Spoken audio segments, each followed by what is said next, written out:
Sa sexuálne ukájal na sučke svojich susedov. Muž využil, že v dome je iba dieťa majiteľky. Nie je preto vylúčené, že so psom súložil už po niekoľkýkrát.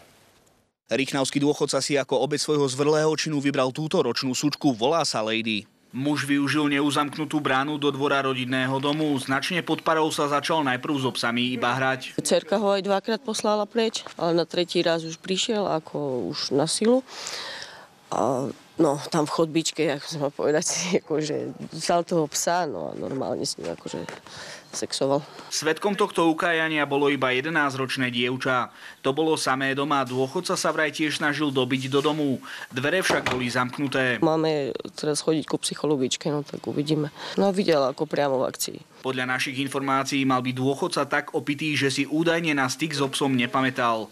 To sa nemuselo stať po prvýkrát, keďže sused bol na dvore pomerne často. Ja mám 2 dcerky a akože ja sa bojím aj kvôli tomu. Neviem, jak môže prepnúť v hlave na budúce. Krompačskí policajti v danej veci prijali trestné oznámenie pre podozrenie zo spáchania prečinov porušovania domovej slobody a týrania zvierat. V našom okolí sme ešte takéto týranie a obližovanie psíkom nemali, čiže je to pre nás veľmi šokujúce. Dôchodca žil so svojou matkou, doposiaľ ho v obci vnímali ako bezproblémového.